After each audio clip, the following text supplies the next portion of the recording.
Bueno, hola. Bueno, por respeto a los que están, vamos a no tardar más, vamos a comenzar en este momento la clase. En la semana que viene probablemente, si no es el jueves, el próximo lunes estaremos en condiciones de dar la fecha del primer parcial.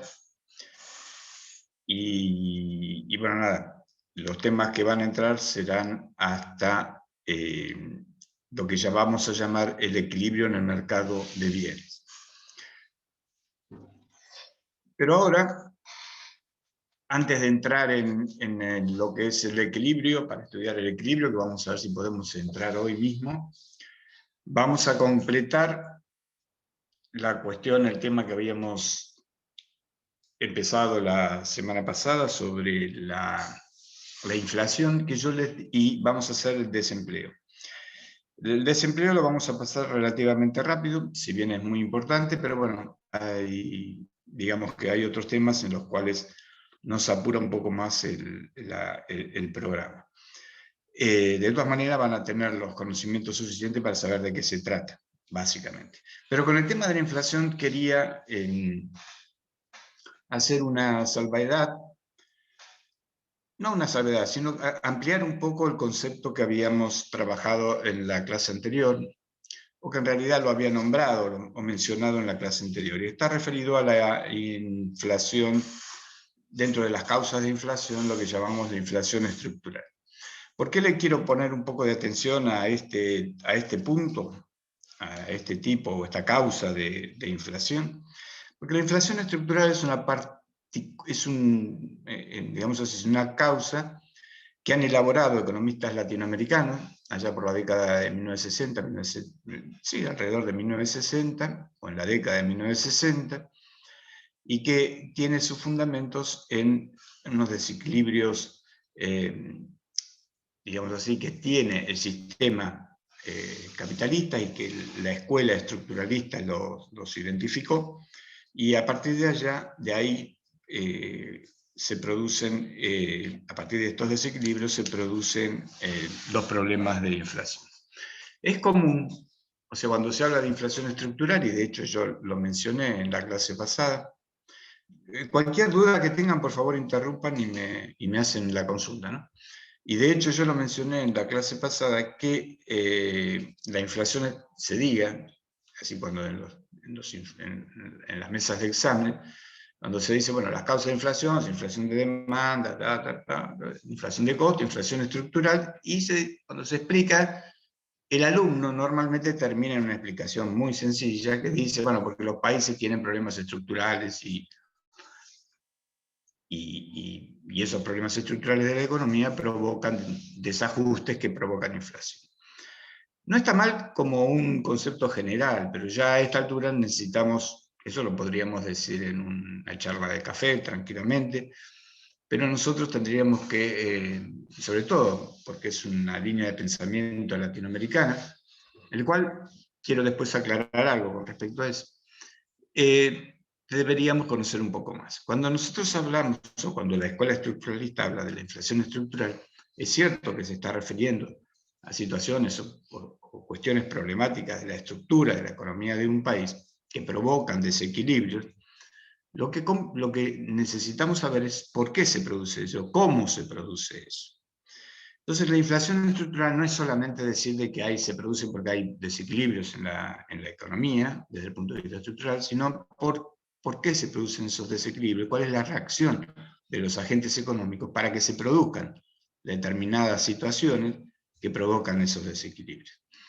La primera cuestión es que primero tenemos que identificar y saber que la inflación estructural es una derivación de la teoría keynesiana en última instancia, surge o se deriva de la teoría keynesiana, o sea, toda la escuela estructuralista se deriva de la teoría keynesiana, y por lo tanto cuando hablamos de inflación, en la inflación estructural estamos hablando también de una inflación de demanda. Esto significa de que en definitiva lo que va a ocurrir es que va a existir un exceso de demanda por sobre la oferta que va a provocar un aumento de los precios. Pero eso ya sabemos, que eso también lo dice la escuela tradicional keynesiana o neokeynesiana, ¿no? que podemos estudiar en los libros de macroeconomía, o los pensadores que han estudiado la inflación en los países desarrollados, por ejemplo. O sea, es una teoría de demanda, de inflación de demanda, está la inflación de costo, y la inflación estructural, y bueno, también, perdón, está dentro de inflación de demanda la que habíamos dicho, la monetarista. Pero también la estructural se incorpora dentro, o también forma parte de lo que podríamos llamar una inflación de demanda, pero en realidad tiene otra connotación y entra dentro de la categoría de lo que se denomina, que habíamos mencionado, una puja por distribución del ingreso, pero no desde el punto de vista que lo ven los clásicos a través de la inflación de costos, sino a través de los keynesianos que lo ven desde el punto de vista de un problema de demanda.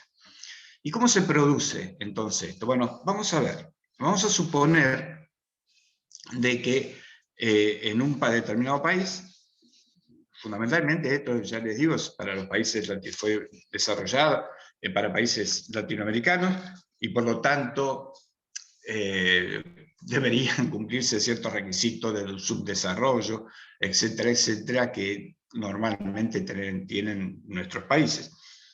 Entonces, supongamos de que se produce un aumento en el ingreso de la población. Ese aumento del ingreso de la población va a provocar, irremediablemente, que aquella población más vulnerable, por ejemplo, aquellos que tenían ingresos inferiores a lo que podríamos denominar una línea de pobreza, que esto sería muy interesante, ¿no? Que ustedes, habíamos dicho que la inflación es generadora de pobreza. Sería interesante que ustedes estudien un poco sobre los temas, o busquen información sobre la determinación de la pobreza. No tenemos tiempo nosotros para hacerlo, pero es un tema sumamente interesante. Bueno, si hay un aumento general del ingreso de la población de un país, bueno, aquellos que son más vulnerables y que tienen poca capacidad de consumo, sobre todo desde el punto de vista alimenticio, lo que van a buscar es satisfacer mayores necesidades desde el punto de vista precisamente del alimenticio. O sea, obviamente que toda familia, todo padre, quiere alimentar más y mejor a sus hijos. Imaginen, entonces, o piensen en una situación de pobreza en donde una familia recibe mayores ingresos y por lo tanto va a tratar de aumentar la capacidad alimenticia de su familia. Bueno, cuando pasa esto, lo que ocurre normalmente, por lo tanto, es un aumento de la demanda de productos alimenticios. Ahora, este aumento de la demanda de productos alimenticios, como sabemos, los productos alimenticios básicamente provienen de los recursos naturales, principalmente del sector agrícola o agropecuario en general, podríamos llamar, porque incorporamos a la ganadería. Entonces podríamos decir, bueno, provienen del sector agropecuario. Entonces, cuando se produce un aumento en la demanda de productos agropecuarios, porque hay un aumento de los ingresos y la población demanda mayor unidades alimenticias, lo que va a ocurrir o lo que se puede esperar es cómo reacciona la oferta, o sea, los productores agropecuarios ante este aumento de la demanda. Y acá empieza a aparecer el punto central de lo que se denomina la inflación estructural. Desde el punto de vista de la inflación de demanda que estudiamos, por ejemplo, en un país desarrollado, la reacción normal de los productores sería aumentar la oferta, sobre todo si estamos en una situación de no pleno empleo, o sea, si existen recursos disponibles para aumentar, que es lo que normalmente ocurre en situaciones de corto plazo.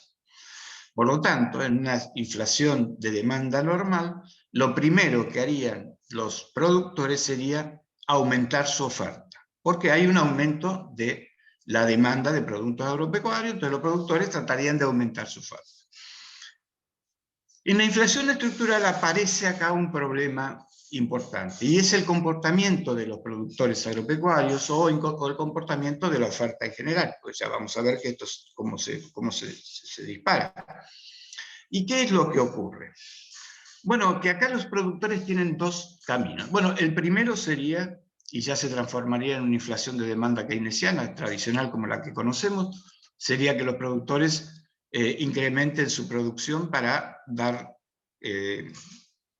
para precisamente responder al aumento de la demanda. Pero resulta que acá aparecen dos temas que hacen que los productores de los países como el nuestro, y fundamentalmente en la Argentina, desde lo que se ve de los últimos 20, 30 años, recuerden que esta inflación fue, o esta causa, o la escuela estructuralista, aparece, ya les digo, por la década de 1960. Así que hubo tiempo para desarrollarse, estudiarse, etcétera, etcétera. Pero desde hace aproximadamente 30 años, fundamentalmente en la Argentina, la reacción de los productores agropecuarios, o de la oferta en general, va por dos caminos. La primera, cuando hay un aumento para un productor o un oferente, cuando hay un aumento de la demanda, siempre va a ajustar por el lado o de los precios o de las cantidades. ¿Qué significa esto? Si ajusta por el lado de las cantidades es que aumentó su producción, por lo tanto aumenta su oferta y por lo tanto el precio teóricamente puede moverse, pero muy poco. Que vuelvo a insistir, eso es lo que pensaría en una inflación de demanda normal.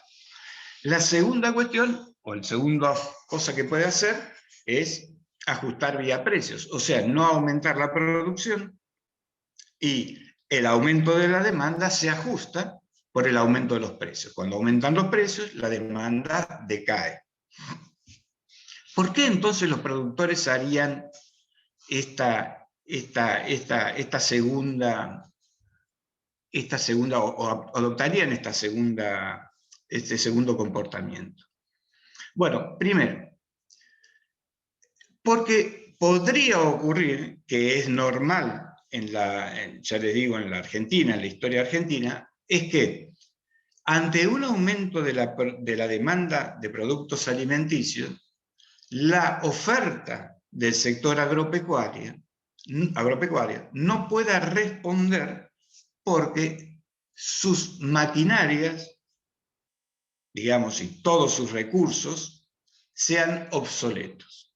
O sea, que por más que quisieran aumentar la oferta, es lo máximo que pueden dar por el nivel de tecnología que se tiene. Esto ha ocurrido en la Argentina en el pasado y se asocia al otro comportamiento, que va directamente relacionado al hecho de que al no poder aumentar la oferta, lo que se aumentará serán los precios.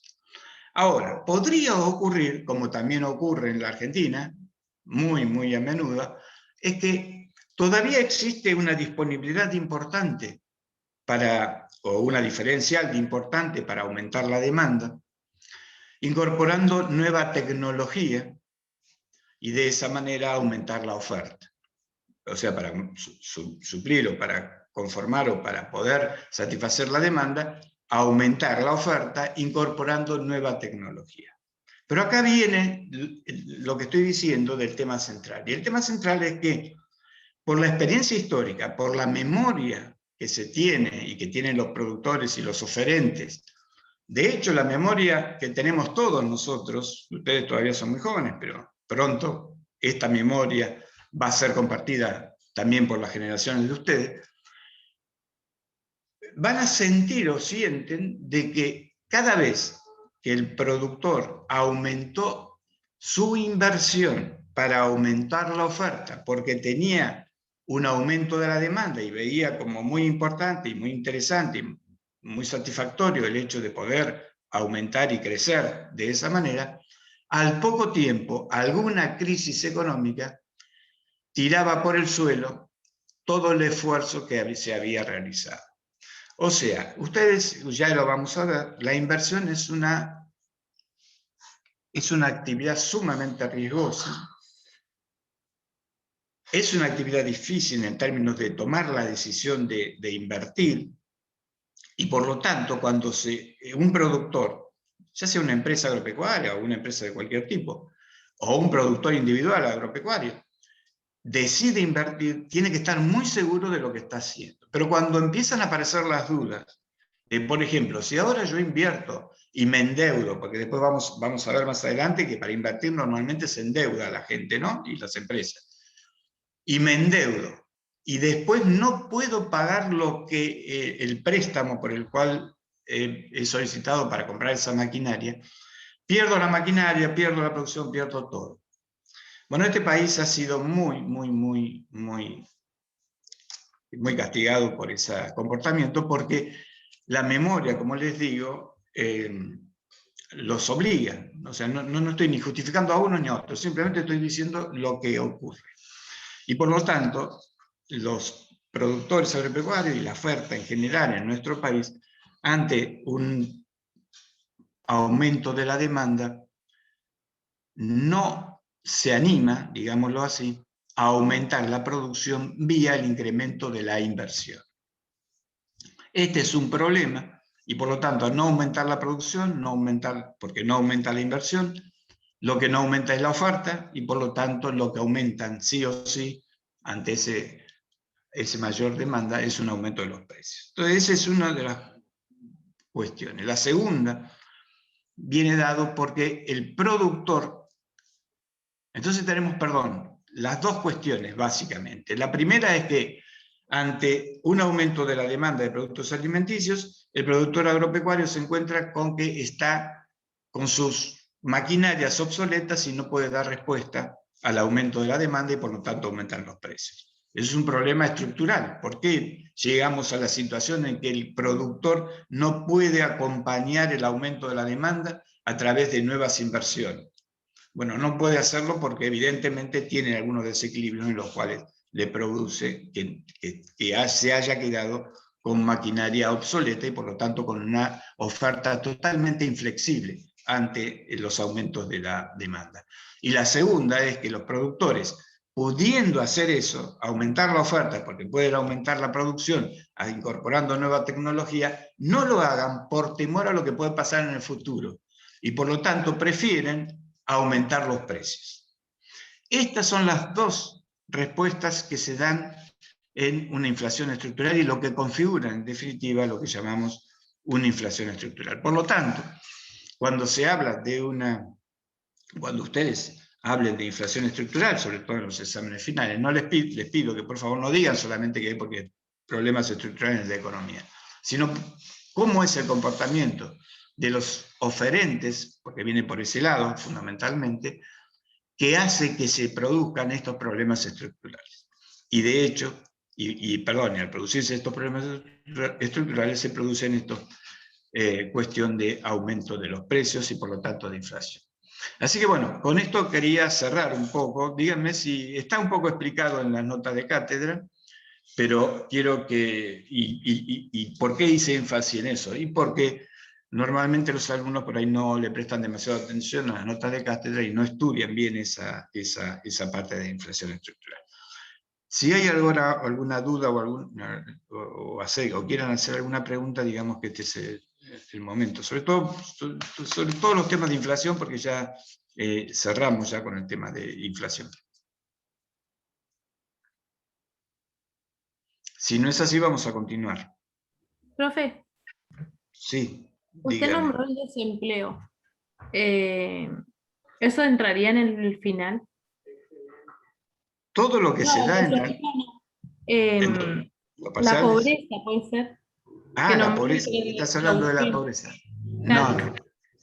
Lo único que ustedes tienen que saber de la pobreza es que, porque por eso hoy les dije que,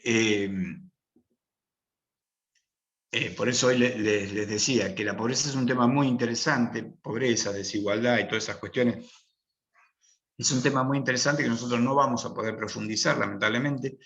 Entonces les pido que aquellos que estén interesados, les sugiero que aquellos que estén interesados busquen información, hay mucha información, pero busquen información confiable, no entren en documentos desarrollados por organismos prestigiosos, universidades prestigiosas, inclusive el INDEC, Instituto Nacional de Estadísticas y Censos, tiene artículos y estudios sobre la pobreza, para poder conocer bien cómo se mide, y cuál es toda la problemática que entraña el tema de la pobreza, ¿no? Eso es lo que quería decir. No va a entrar en los parciales ni en el final hablar sobre pobreza, más que mencionarla, que la inflación genera pobreza, que el desempleo que vamos a ver ahora genera pobreza, pero más que eso no porque no tenemos tiempo de entrar a ver cómo se mide la pobreza, que es muy interesante por otro lado saber cómo se mide. Pero bueno, eso búsquenlo ustedes, aquello que les interese, y espero que sean muchos. ¿Sí? ¿Alguna otra pregunta?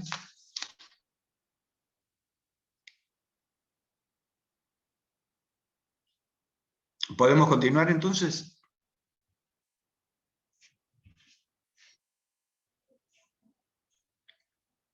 ¿Todo en orden? Bueno,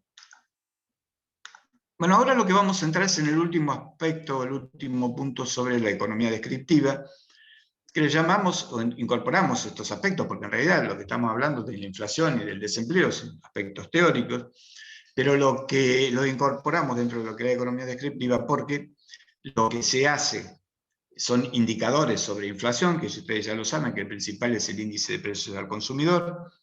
Otro indicador importante de inflación, esto tienen que ustedes saberlo, es el índice de precios implícitos del Producto Bruto, que es la relación que existe entre el Producto Bruto Interno a precios de mercado y el Producto Bruto Interno a precios corrientes de mercado y el Producto Bruto Interno a precios constantes.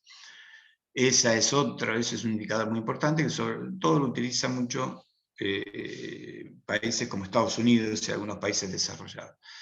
Y el desempleo, que vamos a mirar, que vamos a ver hoy, y que vamos a ver desde el punto de vista teórico, solamente vamos a mencionar cuáles son las formas o cómo se mide el desempleo, cuáles son las tasas que se obtienen a través de las estadísticas sociales y económicas que se realizan, pero no mucho más que eso, no vamos a entrar en temas metodológicos ni absolutamente nada de eso. Como les decía, cuando dábamos las clases presenciales, hacíamos ejercitación práctica sobre determinación de niveles de precios y ejercitación práctica sobre índices de precios, sobre esos notas de cátedras que ustedes han visto y lo que yo decía en clase se hacían, pero bueno, ahora no, porque tampoco no tenemos ni tiempo y es bastante complicado hacer las cuestiones estas. Pero con el desempleo nunca habíamos hecho no merecía la pena hacer ninguna práctica, porque en realidad lo que se necesita conocer es más que nada la metodología de cómo se realiza. No se pueden hacer prácticas sobre el desempleo, a no ser que entrásemos en teoría pura ya sobre la problemática del desempleo y el mercado laboral, lo cual solamente yo voy a pasar muy por arriba. Pero no vamos a entrar en eso y por lo tanto, les voy a compartir ahora un Power para empezar a trabajar sobre el desempleo. ¿De acuerdo?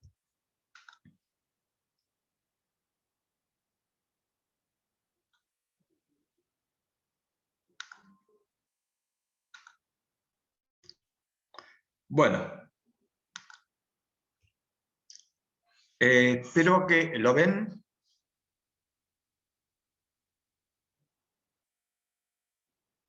Sí, ¿Se ven, chicos?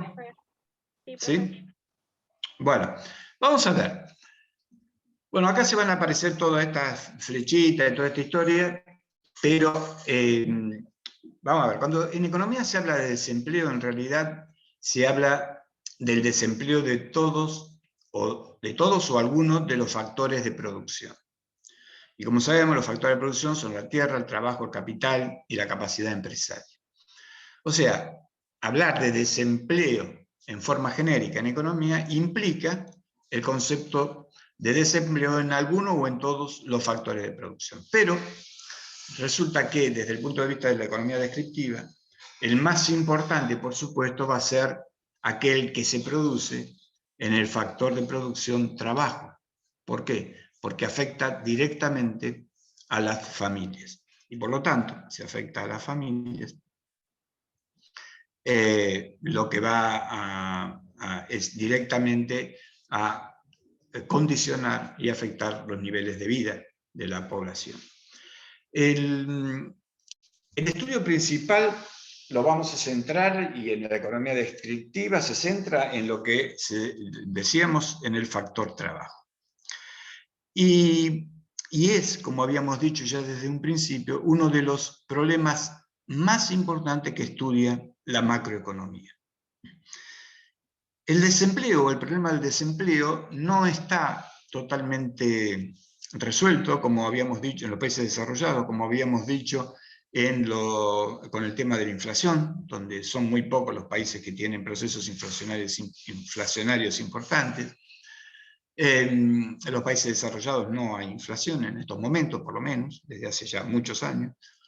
Pero con el tema del desempleo todavía no está resuelto totalmente la problemática. ¿Y por qué no está resuelta totalmente la problemática? Porque, bueno, el problema del desempleo va asociado a la actividad económica en la economía de un país, obviamente, y está entonces la actividad económica fuertemente influenciada por shocks, tanto internos como externos. O sea, como un país no solamente recibe ni se mueve solo con sus agentes económicos, como ya sabemos, sino que también lo hace con el resto de los países del mundo, situaciones complicadas que se producen en otros países impactan, y sobre todo ahora, ¿no?, que estamos en un proceso globalizador muy importante. Entonces, situaciones complicadas que se dan en otros países o en otros conjuntos de países impactan en los países como el nuestro, o como Estados Unidos, Europa, o países europeos, o lo que sea. O sea que el problema del desempleo sigue siendo un problema importante, porque solucionar el problema del desempleo es solucionar todo el problema del desarrollo. Y el problema del desarrollo, obviamente, que todavía estamos, en la mayoría de los países, excepto algunos países muy particulares, fundamentalmente los países nórdicos, o sea, del norte de Europa, como Suecia, Finlandia, Noruega, Holanda. Bueno, todavía hasta los países más desarrollados que nosotros podemos conocer, como Estados Unidos y muchos países de Europa, Alemania, Inglaterra, España, Francia, esos todavía tienen problemas de desempleo. Los que menos tienen problemas de desempleo, ya les digo, son los países del norte de Europa, como les mencioné recién, ¿no? Bueno, ahora, ¿cómo definimos al desempleo? Bueno, desde el punto de vista del factor trabajo. Es a la persona, y esto es muy importante, ¿no? Porque para definir al desempleo, o al definir el desempleo, definimos la forma en que se puede medir el desempleo, porque si no, no hay manera de poder medirlo al desempleo, sino primero lo encuadramos, que es para la economía el desempleo. Bueno, primero lo que es más razonable pensar, y lo lógico, es que digamos que una persona está desempleada cuando no tiene empleo y por lo tanto no tiene ingresos. O sea, no tiene ingresos, no tiene salarios. Entonces, ¿pero cuál es? Todas las personas que no trabajan están desempleadas. No, y acá es donde empieza a tener que encuadrarse bien el problema, la definición, el concepto de desempleo, para luego poder medirlo, como decimos. Entonces, vamos a tener que decir que es la parte de la población que se encuentra en edad, en condiciones y en disposición, que en estos momentos se encuentra desempleada, o que no tiene algún empleo o no tiene algún puesto de trabajo. Es muy importante esta conceptualización, porque cuando nosotros estamos acá, y acá hay dos cuestiones, fíjense, primero la edad. O sea, obviamente que una persona de 80 años que no esté trabajando no está desempleada, no se la considera desempleada. De la misma manera, a un chico de 9 años que no trabaje, o de 10 años que no trabaje, no se la considera desempleado. Eso está claro. Bueno, vamos a ver cómo hay algunas también, tenemos que incorporar todavía más gente alrededor de eso. y está dada, básicamente cuando decimos que es la población en edad, que sería en edad de trabajar, viene dada por lo que se denomina la población activa, que pronto vamos a ver de qué se trata. Entonces, el primer concepto que nosotros tenemos que tener en cuenta es que encuadramos a una persona desempleada, a aquella persona que tiene una edad determinada, que ahora vamos a ver, y que se denomina edad activa. Que sea condiciones, que tengas condiciones, que esté en condición de trabajar. Ahora vamos a ver que hay personas que no están en condición de trabajar, por X motivos. Y la tercera, que tengan disposición de trabajar. O sea, si yo soy una persona que soy activo, que tengo la condición para trabajar, pero no estoy en disposición, o sea, no quiero trabajar por X motivo, esa persona obviamente no va a estar desempleada, porque no quiere trabajar. Pero lo importante de todo esto es que la problemática del desempleo, como digo acá al final, se verifica obviamente en el mercado del trabajo. Entonces vamos a mirar, o vamos a ver ahora, algunas cuestiones respecto a lo que es el mercado laboral, desde el punto de vista de la teoría del mercado laboral. Y el mercado laboral o el mercado de trabajo no es más que un mercado más, desde el punto de vista de la economía tradicional que nosotros estudiamos, etcétera, y de la macroeconomía, no es más que un mercado más dentro de todos los mercados, del conjunto de mercados que existen en la economía. Y el mercado del trabajo está compuesto, por lo tanto, por una oferta de trabajo y una demanda de trabajo. Y, por supuesto, lo que se mide en las ofertas de trabajo y la demanda de trabajo, me encantaría que podría mostrarles con el puntero, pero bueno, no puedo. La oferta de trabajo tiene una curva de oferta, por supuesto, con pendiente positiva, como conocemos cualquier curva de oferta de un mercado, y la demanda de trabajo tiene una pendiente pendiente negativa. La oferta de trabajo es el trabajo que nosotros, las familias, o sea, los trabajadores, estamos dispuestos a realizar. Es lo que ofrecemos, es nuestro factor de producción que ofrecemos en el mercado. Esa es la oferta de trabajo. Y la demanda de trabajo es lo que las empresas necesitan y por lo tanto demandan de trabajo o sea, del factor trabajo y que les pueden otorgar las familias. Por lo tanto, ¿y qué es lo que determina este mercado? Determina, por supuesto, dos variables. Una que es el salario, que lo podríamos asimilar a lo que sería el precio en un mercado de papas, por ejemplo. Por lo tanto, se dice, sobre todo fundamentalmente en la economía clásica, dice que el salario es un precio, y el otro determina la cantidad de trabajo. En pocas palabras, desde el punto de vista de la economía tradicional, o un poco porque también el keynesiano también lo acepta esto, el salario se determina precios y cantidades. Al precio se le denomina salario y a las cantidades, por supuesto, la cantidad de trabajo. El punto donde se cruzan las cantidades ofrecidas de trabajo con las cantidades demandadas de trabajo determinan el salario de equilibrio y determinan las cantidades de trabajo de equilibrio. En este punto donde se cruzan, que acá quedó medio corrido, en este punto el mercado está en equilibrio y por lo tanto no hay ni exceso de oferta de trabajo y por lo tanto no hay desempleo, ni hay exceso de demanda de trabajo y por lo tanto no hay insuficiencia de trabajadores. Ahora bien, este equilibrio se rompe cuando, por ejemplo, se produce una recesión económica. Y cuando se reproduce una recesión económica, lo que ocurre es que cae normalmente el Producto Bruto Interno de un país. Una recesión es que las empresas producen menos de lo que producían en un año de lo que producían en el año anterior, ¿no? Y por lo tanto cae el Producto Bruto Interno. Ahora, la pregunta fundamental, ¿cómo mido esta caída del Producto Bruto Interno para saber si hay esa caída, si hay recesión, etcétera, etcétera? ¿Lo mido a través del Producto Bruto Interno a precios corrientes o cuál es el indicador que lo voy a hacer? ¿Quién me puede responder?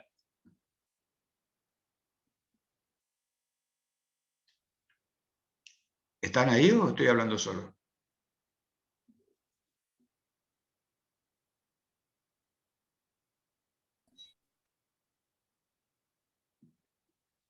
¿Quién puede decirme cuál es el indicador que mide el crecimiento anual de la economía de un país? El PBI. El PBI, ¿pero a qué precio? ¿A precios corrientes o a qué precios? Chicos, ya veo desde la práctica Constantes. a Los precios constantes. constantes. Exactamente, a precios constantes. Pero estoy viendo ya desde la clase pasada que les resulta difícil entender el concepto de precios constantes. Y esa es una pregunta clave, sobre todo en los finales.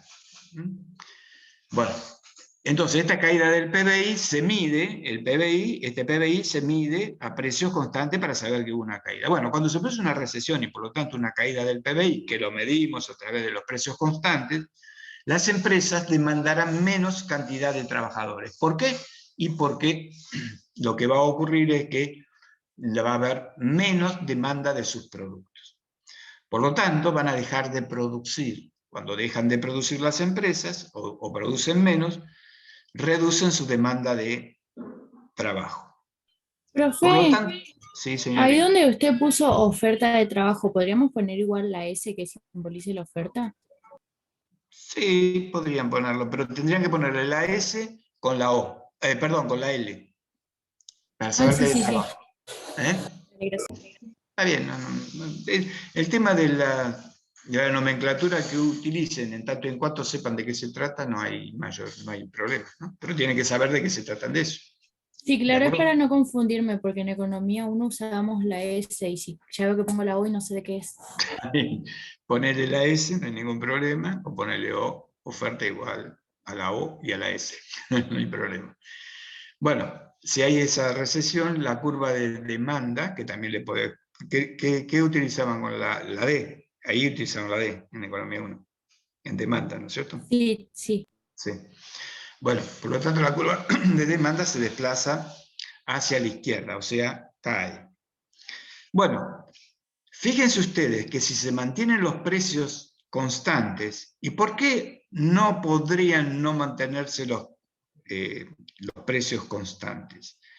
¿Qué habría, digamos así, que impediría, que esto ya es, entramos en un tema ya de teoría del desempleo, pero que ustedes pueden ya pensarlo? ¿Qué impediría? Porque acá, ¿cuál sería la solución para que el mercado continúe en equilibrio? Y que nos dice la teoría clásica. Bueno, muy fácil. El nuevo punto de equilibrio, ante una caída de la demanda, lo ubicaríamos en este punto, con una caída de la cantidad de trabajo y una caída de los salarios. ¿De acuerdo? Pero, normalmente, cuando se produce una caída de la demanda en países como el nuestro, o en otros países también, ¿no? En cualquier país se puede producir, los salarios no caen, porque no hay flexibilidad de precios y salarios, que es lo que Keynes postuló como su teoría diferente, o su postulado diferente a la teoría clásica, donde habla de la flexibilidad de precios y salarios. Entonces Keynes decía, no hay flexibilidad de precios y salarios, o sea, tampoco hay flexibilidad de salarios. Por lo tanto, ante una caída de la demanda de trabajo, los precios, que son el salario, no caerían. Y por lo tanto, se mantendrían al nivel en que estaban. Y cuando se mantienen al nivel en que estaban, la brecha que existe entre la nueva demanda de trabajo y la anterior, que es donde estaba el punto de equilibrio con la oferta, a esta brecha es en donde se produce el desempleo. ¿Se entiende? Y el desempleo, desde el punto de vista teórico, no es más que un exceso de oferta de trabajo sobre la demanda de trabajo. O sea, hay más gente que quiere trabajar, que está dispuesta a trabajar y que está en edad de trabajar, que la cantidad de gente que las empresas están dispuestas a tomar para trabajar. ¿Está claro este concepto? Sí, profe. Muy bien. Ahora bien, una vez establecido entonces de qué se trata el desempleo, lo que podemos hablar es los tipos de desempleo. En realidad, todavía no establecimos desde el punto de vista de la teoría lo que es el desempleo, que eran esas tres condiciones: que tuvieran edad, en disposición, en condiciones y en disposición de trabajar, y hemos establecido en la teoría de que el desempleo se produce cuando hay un exceso de oferta, o sea, de gente que quiere trabajar, por sobre la demanda, o sea, de empresas que quieren tomar a esa gente que quiere trabajar. Pero todavía no hemos identificado al desempleo a los efectos de cómo lo medimos. Todavía sabemos todo esto desde el punto de vista de teoría. Pero antes de entrar a ver cómo lo medimos, vamos a ver cuáles son los tipos de desempleo que está asociado directamente y muy estrechamente, por supuesto, a la actividad económica. Entonces pueden identificarse básicamente 4 tipos de desempleo. Entre los más importantes, porque por supuesto se derivarán varias categorías o subtipos de esto, pero bueno, esto es lo más importante, ¿no? Y estos mismos tipos acá en el desempleo se explican también como causas del desempleo. Por eso en la bibliografía ustedes podrán encontrar que se habla de tipos o de causas de maneras casi indistintas. Bueno, en primer lugar tenemos lo que se denomina el desempleo friccional. Bueno, como en todo en economía, y como ustedes ya están viendo, lo vimos también ya en inflación, los pensadores, las teorías económicas, responden a los postulados o al pensamiento, a los diferentes, o a los dos tipos, o dos clases de pensamiento económico en el cual se divide básicamente la macroeconomía. Y es que, habíamos dicho, la teoría clásica por un lado y la teoría keynesiana por el otro, que en la actualidad serían teorías neoclásicas, o sea, nuevos clásicos, y teorías neokeynesianas como nuevos keynesianos. Entonces, y esto no escapa, lo vimos en la inflación y lo vemos ahora en el desempleo. También van a responder los tipos de desempleo al enfoque que se le dé. Cada escuela, cada teoría le da un enfoque y ahí es donde hace hincapié sobre como problemática principal de causa del desempleo. El primer tipo es el friccional. Y acá yo voy a hacer una cuestión. Voy a decir algo que es importante que ustedes lo sepan y que lo recuerden, porque no está escrito en esto, pero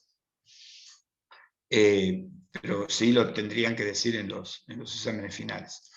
El desempleo friccional es aceptado como causa o tipo de desempleo tanto por la escuela clásica como por la escuela keynesiana. La diferencia importante que existe es que la escuela clásica otorga o le otorga al aspecto friccional como la única causa de desempleo. Desconoce todos los otros desempleos que vamos a ver nosotros ahora. O sea, que para la escuela clásica, el desempleo friccional es el único desempleo que existe. ¿Por qué? Ahora les voy a explicar. En el cambio, la escuela keynesiana o el pensamiento keynesiano acepta el desempleo friccional como una causa más de los diferentes tipos de desempleos que identifica, que son también el estacional, el que se denomina cíclico, y el estructural. El estructural, volvemos a lo mismo, parte de la escuela estructuralista latinoamericana, como era el tema de la inflación. Bueno, concentrémonos en el friccional. Es el llamado desempleo voluntario. La escuela y el pensamiento keynesiano también le habla de un desempleo voluntario, tanto como lo hablan los clásicos.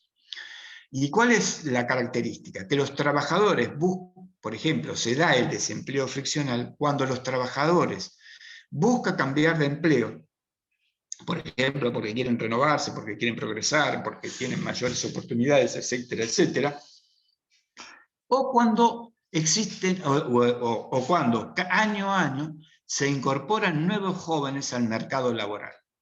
O sea, ustedes, supongo que la mayoría no trabajarán, pero en algún momento ustedes comenzarán a trabajar. Bueno, el momento que ustedes decidan, empezar a trabajar, o sea, en ese momento es cuando se van a incorporar al mercado laboral, en ese momento ustedes van a ser unos desempleados friccionales. Por ahora ustedes no son desempleados si no trabajan, o si no buscan trabajo. Ahora vamos a ver cómo es la definición. Por ahora son estudiantes, digamos así, para conceptualizarlo en esos términos. Pero si ustedes ahora decidieran empezar a trabajar, desde que empiezan a buscar trabajo, o sea, que se deciden incorporarse al mercado de trabajo, y por lo tanto empiezan a buscar trabajo, hasta que encuentran trabajo, en ese momento ustedes están desempleados. Y su desempleo será el desempleo friccional. Es un desempleo voluntario, porque ustedes están en este momento buscando el trabajo, no es que estaban trabajando y quedaron desempleados, sino que están incorporándose al mercado de trabajo, y por lo tanto es voluntario. De la misma manera, si alguno de ustedes está trabajando, sus padres, o familiares, o amigos, o quienes sean, están trabajando y resulta que aparece en el horizonte una oportunidad de empleo mejor y renuncian al empleo actual hasta que se incorporan al nuevo trabajo, en ese momento están desempleados, en ese lapso de tiempo. Y ese lapso de tiempo es un desempleo voluntario, porque quisieron hacerlo así, y es el desempleo friccional.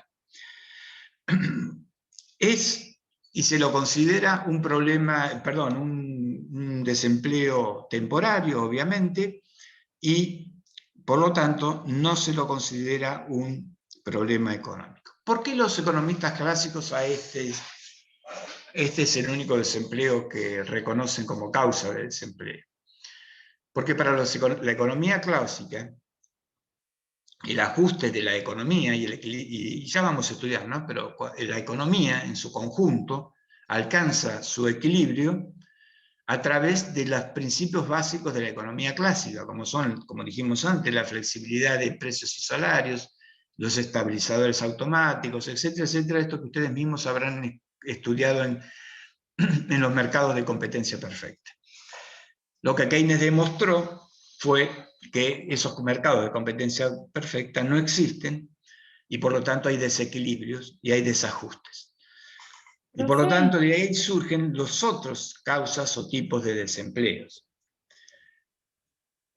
Acá en el tipo de desempleo, la causa friccional, ¿también ingresaría, por ejemplo, que una persona renuncie a su trabajo con intención de no seguir trabajando? ¿O no, ya no iría ahí porque no sería temporal, sino permanente? Claro, si renuncia porque no va a trabajar más, ya deja de estar desempleado, porque él decide dejar, no está buscando trabajo, no va a buscar trabajo. Ahora vamos a ver la definición de cómo se mide el desempleo.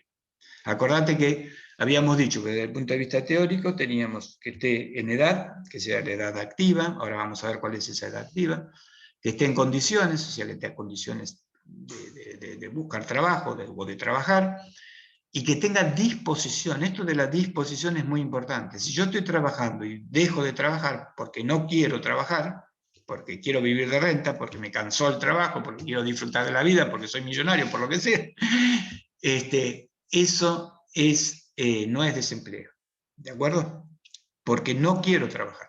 No estoy en disposición de trabajar. ¿Se entiende? Sí, profe, gracias.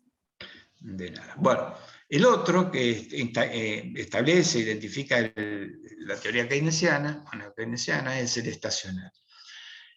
Este desempleo se origina básicamente por los cambios en la demanda de trabajo por parte de las empresas. Habíamos dicho de que los que demandaban trabajo eran las empresas, debido fundamentalmente a las condiciones según las estaciones del año.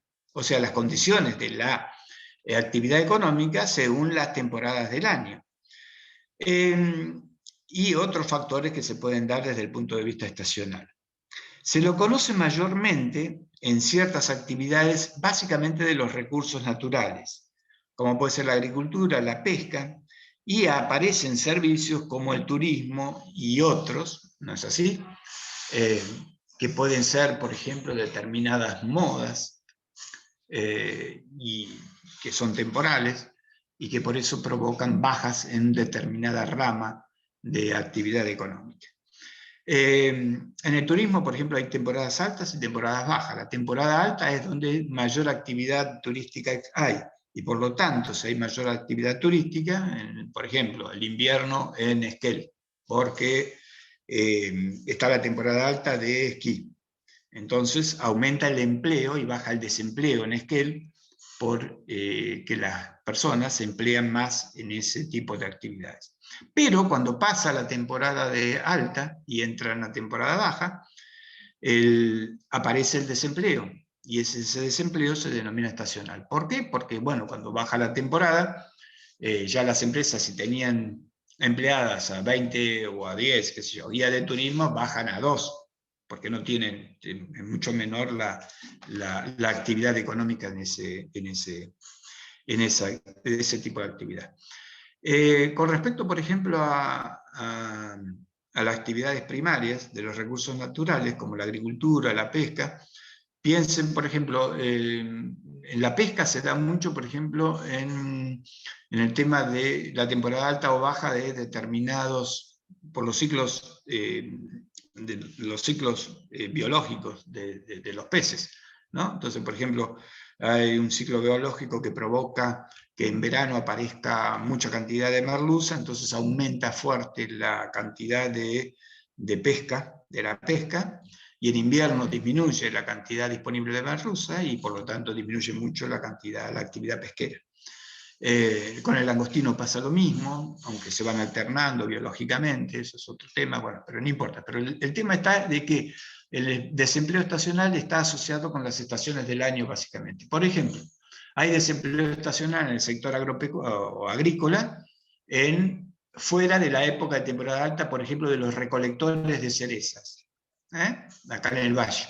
En el valle, ustedes saben que a partir de noviembre aproximadamente empieza la recolección o la preparación para la recolección de cerezas, que son 2 meses apenas, noviembre y diciembre, finales de diciembre ya casi se terminó, pero bueno, aquellos que se dedican a la actividad de la cereza, luego están desempleados y se les denomina estacional.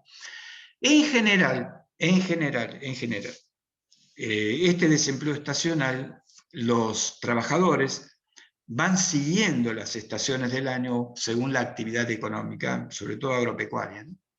Entonces, por ejemplo, la esquila, ¿no? Que también sería una actividad muy estacional y por lo tanto provocaría desempleo estacional, y provoca. La esquila, las comparsas de esquila empiezan a esquilar a mitad de año en el norte del país. Y cuando llega aproximadamente, y van bajando, y se van incorporando nuevos, etcétera, etcétera, y van cambiando, etcétera, etcétera, a lo largo del tiempo, y de los meses, y de los lugares por donde van transitando, se van incorporando nuevos trabajadores, o van rotando, etcétera, etcétera. Y por ejemplo, llega a Chubut alrededor o por las fechas de los meses de octubre. Bueno, esto más o menos como ejemplo de lo que es un desempleo estacional. Profe, Es típico, sí, en el chat preguntaban si podrían ser los guardavidas también. los guardavidas. Entonces se le dice que la actividad de servicio de guardavidas, fuera de la época de alta, están desempleados. Lo más probable es que los mismos guardavidas por ahí tienen otra actividad. Esto es independiente de que puedan tener en épocas de baja temporada, o sea, que no tengan que trabajar como guardavidas, que tengan otra actividad. Pero desde el punto de vista de la actividad de guardavidas, entonces ahí habría, si la persona, cuando ya vamos a ver, declara que su actividad principal es la de guardavida, por ejemplo, en consecuencia, en este momento, esa persona está desempleada. ¿Se entiende lo que digo? Profe, acá en Rawson se nota con los estibadores en el puerto. Por supuesto. También con los estibadores, en realidad en Rawson y en todas las actividades que están relacionadas con el sector agropecuario, ¿no? De la pesca, ¿no? También en el puerto de Puerto Madryn, en todos los puertos en general, ¿no? El puerto pesquero sobre todo. Hay otros puertos que, por ejemplo, qué sé yo, el puerto de Almirante Storni en Madrid. Ese puerto tiene una actividad que depende pura y exclusivamente prácticamente de Aluar, por lo tanto, toda la actividad, si Aluar mantiene una actividad constante a lo largo del año, y bueno, la actividad del puerto y de los estibadores, etcétera, etcétera, no se verá afectada. Pero sí ocurre como decís. Bueno, después está lo que se denomina el desempleo cíclico, que como su nombre lo indica, el desempleo cíclico es el que se produce como consecuencia de los cambios en los ciclos de la economía. ¿Por qué se habla de ciclos de la economía? Bueno, la economía de los países tienen ciclos ascendentes y ciclos descendentes. Un ciclo ascendente es cuando existe crecimiento del Producto Bruto Interno, que ya dijimos, lo medimos a través del Producto Bruto Interno a precios constantes. Pero bueno, cuando crece el producto, o sea, la riqueza de un país, ese es un ciclo ascendente. Si nosotros viésemos, si yo estuviera ahora en una pizarra, bueno, no lo hice acá, pero bueno, sería como una curva ondulada, ¿no? Que en los países desarrollados o que tienen una tendencia positiva, esa onda sería de manera ascendente, o sea, con pendiente positiva, una onda, ¿no? Con subas y bajas. Al punto máximo de una suba, de un ciclo ascendente, se le llama meta o punto superior o lo que sea, y al punto de abajo se le llama valle. Eso es lo que ocurre en la economía. Cuando crece el Producto Bruto Interno, por lo Perdón, tanto... profe, ¿podría repetir? Porque, si podría repetir cómo se los denominan, porque tengo mala conexión hoy, parece. Ah, está bien, está bien. Que al punto más alto, bueno, hay muchas formas de denominarlo, al punto más alto, ¿no? De la cresta, son como crestas, ¿no? Son ondas con crestas superiores e inferiores, ¿no? La cresta superior, bueno, se le apunta al punto más alto, se le dice meta o punto superior, y al punto de abajo, o sea, cuando baja la curva y llega y empieza a remontar, ese último punto sería como el valle, ¿no? Cuando esa curva o esa ondulación es ascendente, se dice que la tendencia en el largo plazo del país es de crecimiento. O sea que es un país que va creciendo en el largo del tiempo, a largo plazo. Nuestro país desde el 2010 que tenemos un problema serio, porque se nos revirtió y en estos momentos bueno, es un lío por empezar en nuestro país. Si vemos las curvas esas, las ondas, vamos a ver que hay mucha subida, bajada ahí. Pero desde el 2010 que está con una pendiente bastante negativa, casi horizontal y negativa. Feo eso, ¿no? Es malo, digamos.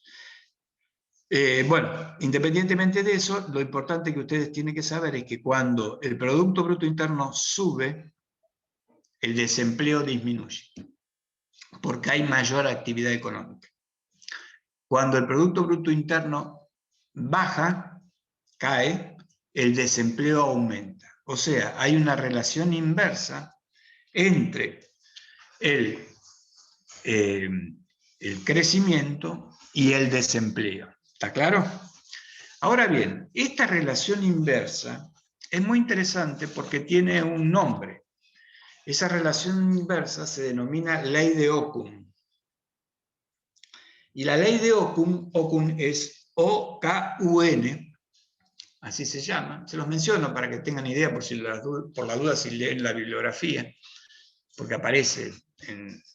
Y es la relación que existe entre el Producto Bruto Interno y el desempleo. Y nos dice exactamente esto, que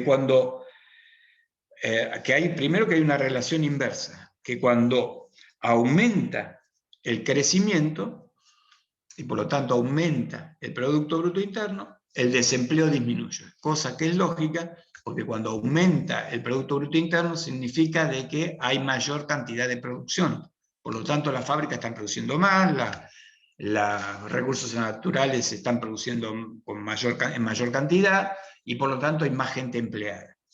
Ahora, cuando el Producto Bruto Interno cae, significa de que baja la actividad económica. Y cuando baja la actividad económica, baja la oferta y por lo tanto baja la producción. Baja la producción, las empresas dejan de tomar, y al contrario, no solo no dejan de tomar gente, sino que despiden gente. Y entonces aumenta el desempleo. ¿De acuerdo? Y el último, cuarto, que estudia la teoría, es el desempleo estructural, que responde también a aspectos considerados por la escuela estructuralista latinoamericana, pero que tiene una importancia mayor también en cualquier país, nada más que ellos, en los países más desarrollados, le han encontrado, tuvo en su momento, ¿no?, una importancia, lo habían considerado como una importante, pero en la actualidad los países desarrollados ya este desempleo prácticamente no existe. Los desempleos que existen son básicamente el cíclico, estacional o friccional, y lo más importante el estacional y el cíclico en los países desarrollados. En países como el nuestro existe y mucho el desempleo estructural. ¿Por qué? Porque se debe a desajustes en la cualificación o calificación, digamos así, de los trabajadores con respecto a los puestos de trabajos que aparecen como nuevos. En pocas palabras, cuando hay un cambio tecnológico, a ver, miren, les doy un ejemplo muy sencillo. En la década del 90, miren, me estoy remontando unos cuantos años atrás, hubo un cambio tecnológico rotundo y fundamental en la industria petrolera. Para que ustedes tengan una idea, en esa época, en Comodoro Rivadavia, que es digamos, donde se concentra la actividad petrolera de nuestra provincia, ¿no? Nuestra provincia es una provincia que tiene actividad petrolera porque tiene petróleo. Un pozo petrolero era atendido por 15 operarios en la década del 90, o hasta la década del 90, mediados del 90. Un pozo petrolero era atendido por 15 operarios. Imaginen la cantidad de pozos que había y la cantidad entonces de operarios y de personal que tenía YPF. Impresionante, porque así en todas partes, en todo el país. Y en la década del 90, a mediados de la década del 90, se produce un cambio tecnológico impresionante en la industria petrolera. Y el avance tecnológico hizo de que de pronto, prácticamente en el término de 2 o 3 años, fue muy rápido, resultara que un ingeniero desde una máquina o desde una oficina atendiera a 15 pozos.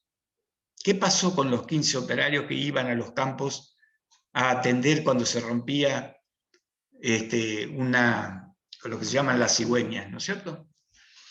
Y bueno, esos 15 operarios quedaron desempleados. ¿Qué fue lo que ocurrió? Bueno, que los pozos petroleros que se operaban tradicionalmente de manera mecánica pasaron a ser, ese avance tecnológico tan importante que hubo, pasaron a ser operados de manera con una tecnología nueva, que era básicamente a distancia remota, y vía los procedimientos informáticos, vía la informática. Entonces, ya no era necesario. Sí. Pero eso mismo no es lo que pasó en toda la industria cuando se empezó a computarizar todo, que antes un auto, cada persona hacía una parte y ahora lo hace una máquina, todo el proceso. Y así con un montón de productos. ¿Es lo mismo? Perfecto. Sí, es lo mismo. Simplemente lo acoté ahora y les iba a mencionar que pasaba en todas partes, ¿no es cierto? Pero ahora veamos este detalle. Yo lo acoté en petróleo porque era un ejemplo de acá de Chubut, digamos, ¿no? Nosotros no tenemos fábrica de autos, pero tenemos petróleo y es lo que ocurrió. Y ocurrió también eso en las fábricas de autos. Ahora, ¿por qué les digo qué pasó? Digamos, ¿qué ocurrió? Las 15 personas que quedaron desempleadas no tuvieron tiempo ni les dieron la capacidad o la posibilidad de capacitarse para mejorar su desempeño cualitativo. ¿Qué significa esto? De obtener algún tipo de conocimientos nuevos para poder emplearse en alguna nueva rama de actividad económica en las cuales supliera la que estaba antes. Se habían quedado como siendo operarios de los pozos petroleros y no aprendieron nada nuevo. Muy pocos. Hubo intentos importantes, hubo cooperativas que se formaron, etcétera, etcétera. Pero bueno, la mayoría, la mayoría en esa época, Comodoro Rivadavia tuvo un desempleo enorme, y a la gente, a los que quedaron desempleados, le dieron una indemnización muy importante, y lo que crecieron terriblemente fueron los taxis y los kiosquitos. La gente puso taxis y kiosquitos, los que dejaron la actividad petrolera. Bueno, se saturó de taxis Comodoro, y por lo tanto también entró en crisis. Obviamente había mayor oferta de taxis que la demanda, y entonces entró en crisis la actividad, y lo mismo de los kiosquitos, que quebraron todos y se perdieron la plata de la indemnización en esas actividades que no las rendieron para nada. Todo un drama fue en ese momento, toda la historia. ¿Cuál era la solución? Bueno, la solución era que en el proceso de reestructuración de la industria petrolera tendría que haber habido un proceso de reestructuración de la calificación de los empleados de la actividad petrolera, para incorporarlo a otras actividades o dentro de la misma actividad petrolera, pero cualificadas. Que eso es lo que hacen, y por eso yo les dije de que los países desarrollados, tipo Japón, bueno, ni que hablar Japón, o los países como Corea, Tailandia, todos esos países, y también los nórdicos, fundamentalmente Finlandia. Bueno, Suecia y Noruega más que nada, bueno, Noruega también, pero Suecia son más con los servicios, pero también lo hacen. Lo hace Estados Unidos. Bueno, todos los países desarrollados, ¿qué es lo que hacen? Capacitan o destinan recursos muy grandes a la capacitación de los trabajadores, cosa que en nuestro país no ocurre. Entonces vamos atrás.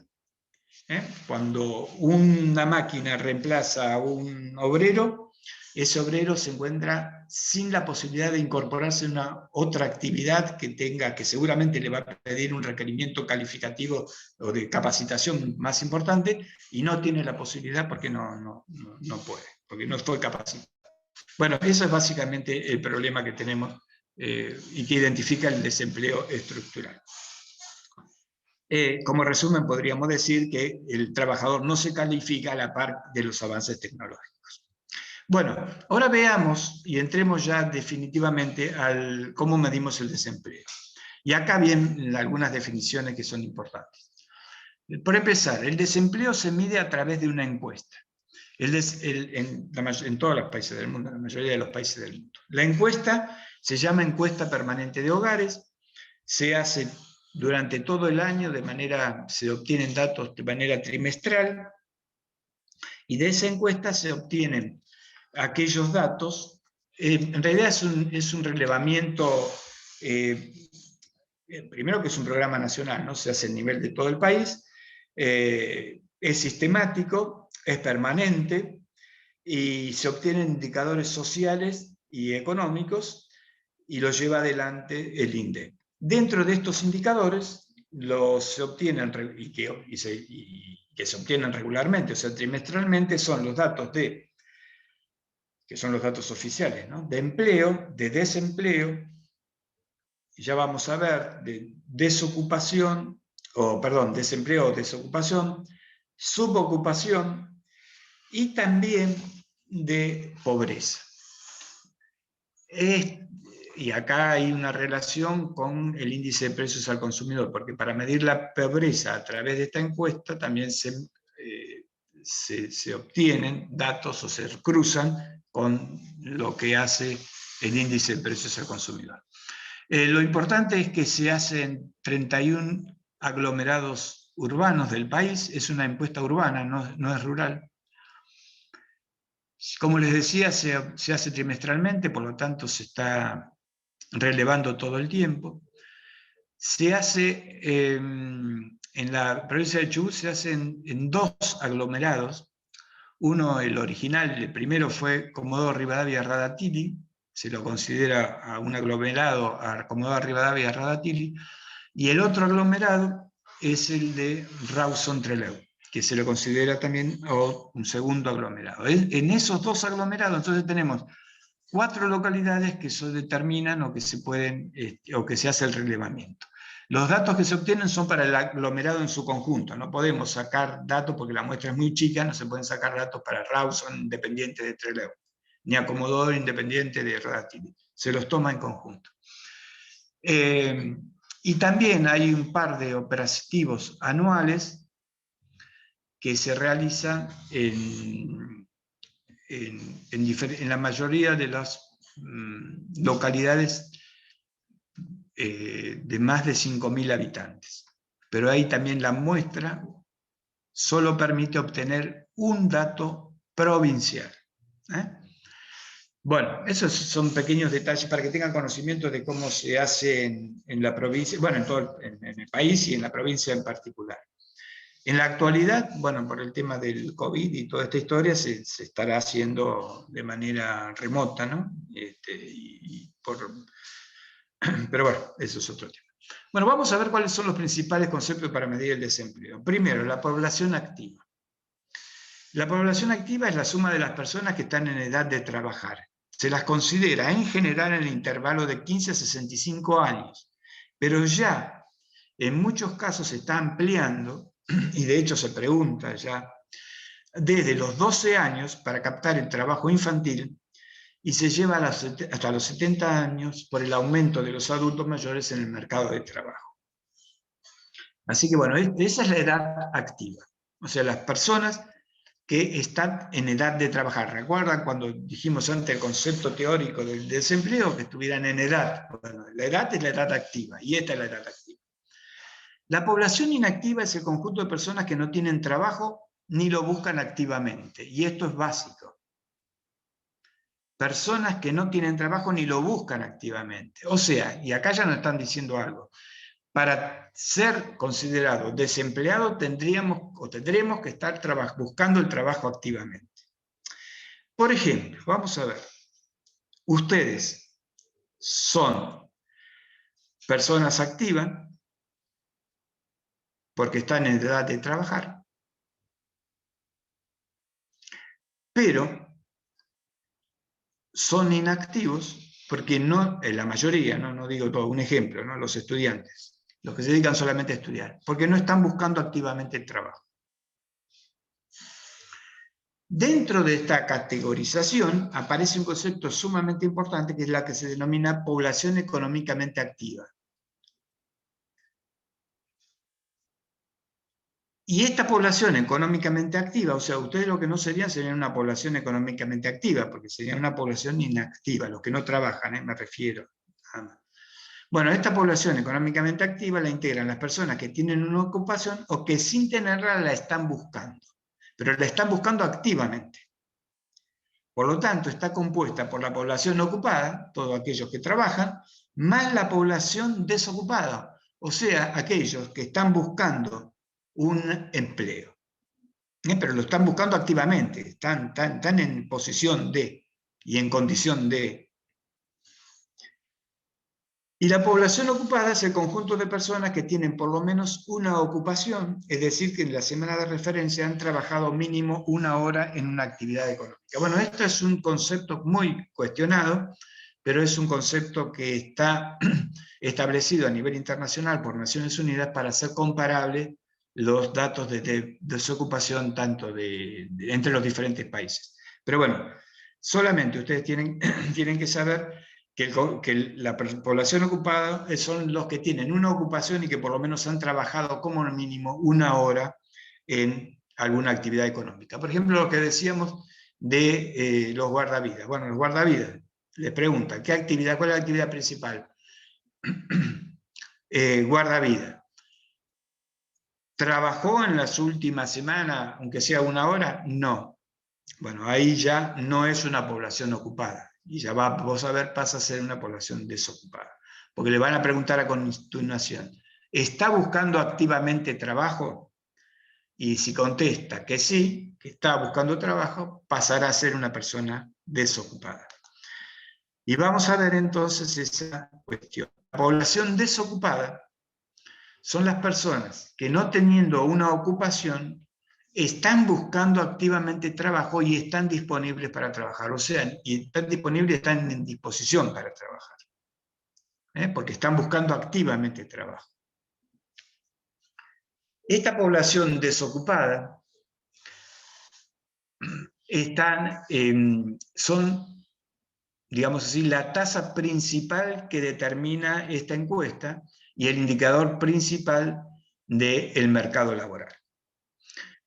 Luego tenemos lo que se denomina la población subocupada. La población subocupada comprende a los ocupados que trabajan menos de 35 horas semanales por causas involuntarias y podrían estar dispuestos a trabajar más horas.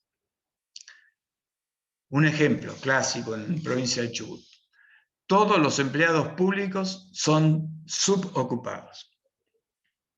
¿Por qué? Porque trabajan 6 horas por día, en consecuencia trabajan 30 horas semanales y por lo tanto entran dentro de la categoría de subocupados. Ahora bien, estos subocupados al mismo tiempo se van a dividir en subocupados demandantes, por ejemplo, un empleado público que trabaja solamente en la actividad pública, pero al mismo tiempo quiere y está dispuesto a trabajar más horas en otra actividad económica y está buscando activamente trabajo para la tarde, por ejemplo. Entonces ese se le denomina población subocupada demandante. ¿Se entiende esto lo que quiero decir? Y la población subocupada no demandante es, por ejemplo, aquel empleado público que está conforme con trabajar 6 horas diarias, que le alcanza su salario, y que no está buscando trabajar más horas en otra actividad. ¿De acuerdo? De estos conceptos que acabamos de ver, y estas definiciones, surgen las principales tasas del mercado laboral. Y estas principales tasas se calculan en función de lo que habíamos visto antes, de la población activa y de la población económicamente activa, y de las diferentes categorizaciones que hemos visto como población ocupada, desocupada, subocupada. Entonces, una tasa que se obtiene es la tasa de actividad, que se calcula como porcentaje entre la población económicamente activa, que habíamos dicho que era la población que estaba en edad de trabajar y que estaba ocupada o desocupada. Sí, mala Dicen desocupada. ahí si pueden volver a la página anterior, un ratito, 2 segundos. Ah, qué bueno, qué interesante.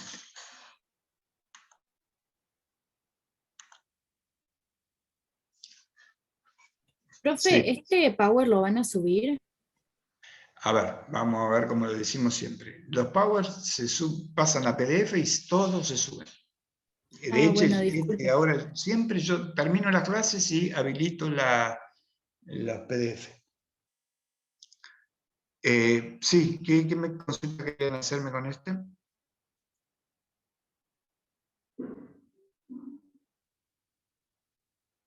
¿Quién quería hacerme una consulta con esto? No, era que en el chat habían puesto que vuelva a esta filmina 2 segundos. Bueno, y va a estar en el PDF. Si era porque pensaban que no iba a estar y para tomar algún dato, les digo que está todo esto. Así que pasamos, ¿sí? Si no hay preguntas sobre esto, pasamos. Bueno, vamos al cálculo de las tasas. La tasa de actividad es una tasa muy importante que se obtiene, que es la relación entre la población económicamente activa, que habíamos dicho que era la población ocupada más las desocupadas, sobre la población activa, que era la que habíamos dicho que era la población total, que la población entre 15 y 65 años, o entre 12 y 70, depende de cómo se haga el margen, por 100. Es importante porque nos va a decir cuánto es de la población activa, qué cantidad de personas están en estos momentos dentro del mercado laboral. Porque la población económicamente activa nos dice la población que está dentro del mercado laboral, porque incorpora a las personas ocupadas más las personas desocupadas. Las personas desocupadas están dentro del mercado laboral porque quieren trabajar, ¿de acuerdo? La tasa de empleo se calcula como porcentaje entre la población ocupada y la población total de referencia. O sea, bueno, de referencia porque es el ámbito geográfico donde se está aplicando. O sea, entonces la tasa de empleo o la tasa de ocupación, se le puede llamar también, es la población ocupada sobre la población, y la población total. Esto está mal. Esto no es población, y acá también es población activa, no es población total, perdón. Esto lo voy a corregir luego, ¿sí? Esto es población total. No sobre la población activa, sobre la población total. Bueno, luego tenemos la tasa de desocupación. Este es el indicador más importante. Y se calcula como porcentaje, este sí está bien, entre la población desocupada y la población económicamente activa. O sea, es la división entre el total de población desocupada que se va a obtener mediante las estadísticas, o sea, la encuesta de la encuesta permanente de hogares, como les mencioné antes, de ahí se obtiene el total de personal desocupado, sobre la totalidad de las personas económicamente activas, o la población económicamente activa, que eran los ocupados más los desocupados. Y esto nos da la tasa de desocupación que ustedes leerán trimestralmente en las noticias. Si no las leen, bueno, empiecen a prestarle atención, que van a aparecer. En el último trimestre aumentó con respecto a las anteriores, obviamente, por el tema de la pandemia, etcétera, etcétera. La tasa de subocupación, bueno, ahora ya son todas estas más o menos iguales. Esa es la relación entre la población subocupada sobre la PEA. La tasa de subocupación demandantes, la población subocupada demandante sobre la PEA, bueno, por 100 para sacar porcentaje, y la tasa de subocupación no demandante, que es también la relación con la PEA. Todas estas tasas surgen de la encuesta que les acabo de mencionar, que se llama Encuesta Permanente de Hogares. Se calculan todas estas tasas y todo esto es publicado por el INDEC o por las direcciones, y también por las direcciones provinciales de estadística, para sus respectivos aglomerados. Veamos ahora, sabiendo o habiendo visto sobre el mercado de trabajo y cómo medirlo, se puede identificar la problemática laboral de un país y se va a medir a partir de la suma de la tasa de desocupación más la tasa de subocupados demandantes. Y esto es así, o sea, la problemática laboral de un país se mide de esta manera, porque todos estos, los desocupados y los subocupados demandantes, fíjense ustedes, que están todos compitiendo en el mercado laboral por un trabajo. Los desocupados porque están buscando un trabajo, porque quieren trabajar y no consiguen. Y los subocupados demandantes porque no les alcanza con la ocupación que tienen. Entonces, todas estas personas están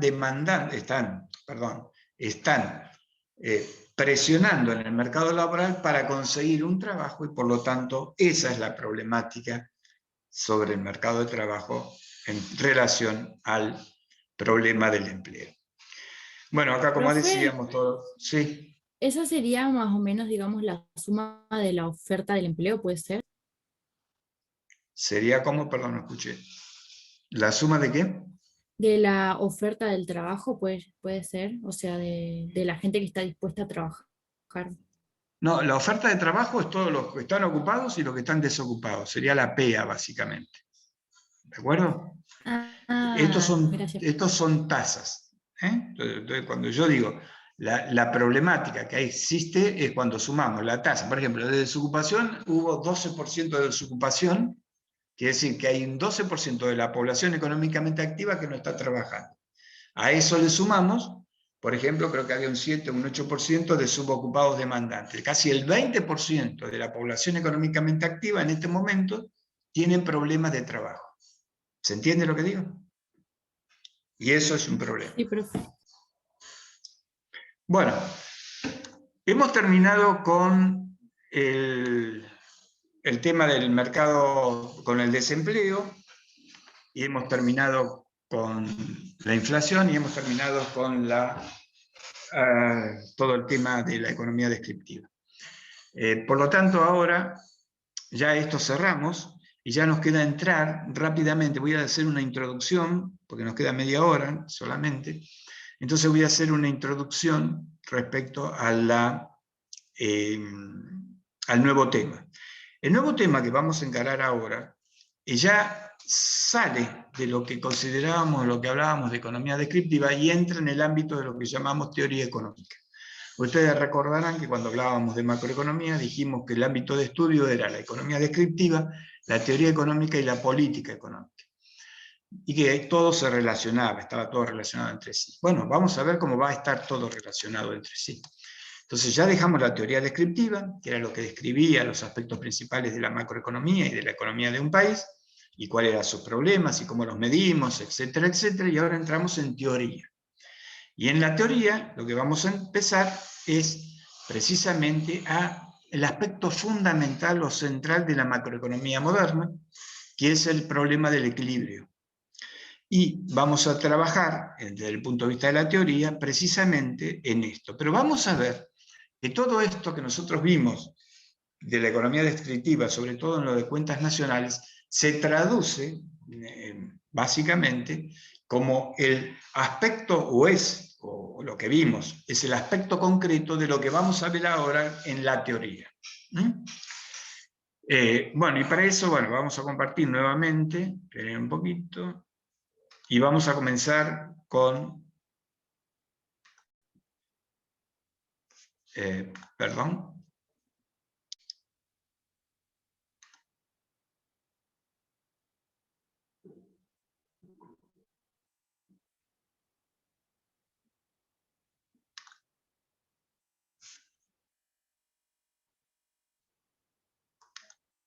Pero no lo puedo, no me toma. Ahora, perdón. Bueno, lo que vamos a comenzar es, el tema principal, es con la demanda agregada. Vamos a ver. Cuando nosotros empezamos ahora a estudiar la teoría, lo que estamos hablando es de la teoría económica respecto a la macroeconomía, o sea, respecto a la economía de un país en su conjunto. Y por lo tanto, nosotros sabemos, perdón, porque tengo un problemita acá. Bueno, no. Nosotros sabemos de que en la economía, no lo puedo poner como, no me deja tomarlo como power, pero bueno, va a quedar así porque bueno, solo media hora tenemos. Nosotros sabemos que en la economía de un país tiene dos grandes aspectos. Y si no lo sabemos, lo vamos a ver ahora. Uno es el mercado de bienes y servicios. Y el segundo, el otro gran mercado, es el mercado monetario. O sea, el mercado de bienes y servicios no puede funcionar si no funciona el mercado monetario. El mercado monetario, para que tengamos una primera idea así rápida, y ni lo vamos a mencionar a partir de ahora más, hasta que no lleguemos al tema, es el dinero. Nosotros cuando hacemos una transacción económica, o sea, vamos a comprar algo al almacén de la esquina o al supermercado, pagamos lo que compramos con dinero. Por lo tanto, la compra de un bien es la demanda de un bien y la oferta es lo que nos vende, el que nos vende, y el mercado monetario interviene en esa transacción a través del dinero. Bueno, por lo tanto, tanto el mercado, y obviamente que el mercado monetario no puede existir, o no tiene razón de ser si no existe un mercado de bienes y servicios. O mejor dicho, no es que no tenga una razón de ser, porque ya podemos ver, vamos a ver, de que sí tiene razón de ser sin la existencia de un mercado de bienes y servicios, porque existe lo que es las inversiones financieras, la especulación y un montón de cosas. Pero bueno, en principio es importante el mercado de bienes y servicios para el mercado monetario. Pero no hay nada que hacerle en el sentido de que para el mercado, el mercado de bienes y servicios sí es importante o es imprescindible el mercado monetario. Y el mercado de bienes y servicios no es ni más ni menos de lo que estuvimos viendo con la economía descriptiva. Y en aquella definición que habíamos hecho, con lo que era la demanda agregada, la ecuación macroeconómica fundamental, en el cual habíamos dicho que la oferta agregada era igual a la demanda agregada. Ahora bien, resulta que, a ver si ahora podemos, ahora parece.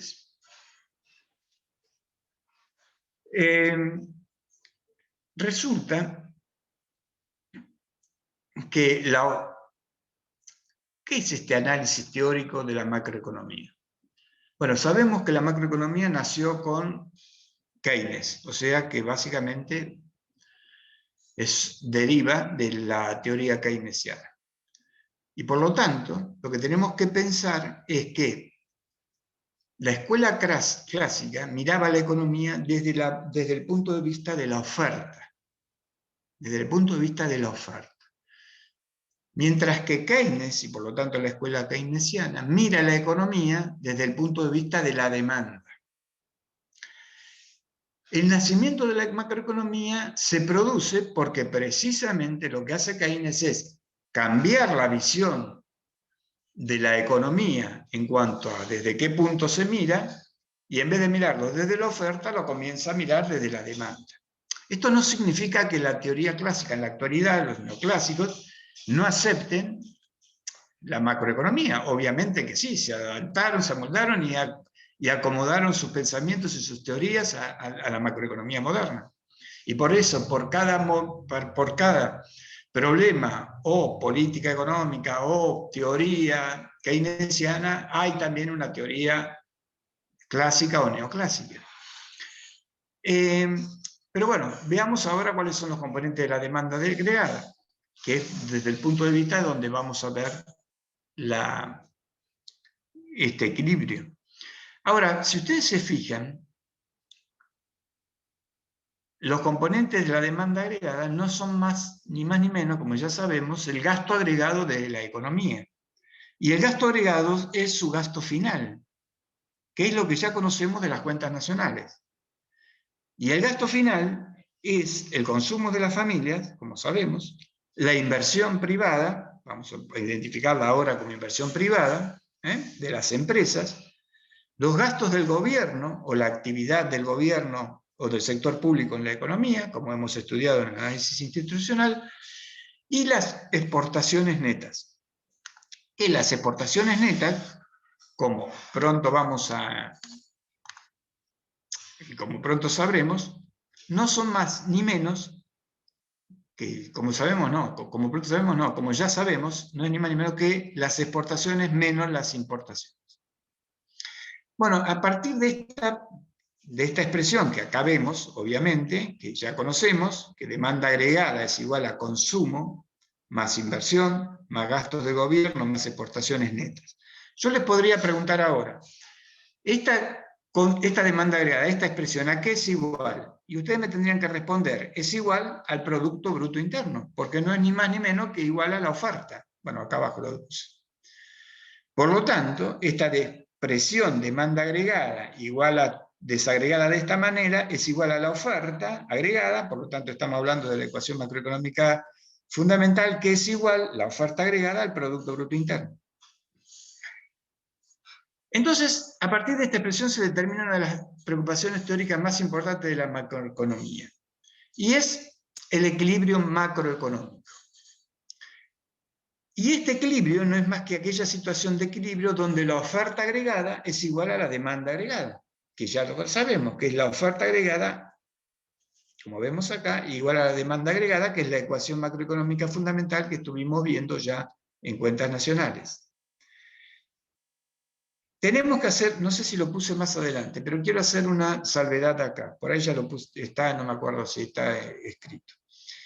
Pero la salvedad que quiero hacer es lo siguiente. El equilibrio, o una situación de equilibrio, no significa de que ese equilibrio sea justo o no sea justo. O sea, el equilibrio que estudiamos no implica un aspecto cualitativo. No es un equilibrio justo. o no es tampoco un equilibrio injusto. Lo más probable es que sea injusto, como la mayoría de los equilibrios en la economía. Pero lo que quiero significar es que lo que nosotros determinamos es una situación de equilibrio en donde la oferta agregada es igual a la demanda agregada, aunque la economía sea terriblemente injusta. Que haya una mala distribución de ingresos, que la desigualdad sea enorme. Miren, les doy un ejemplo básico y que me parece que es muy representativo.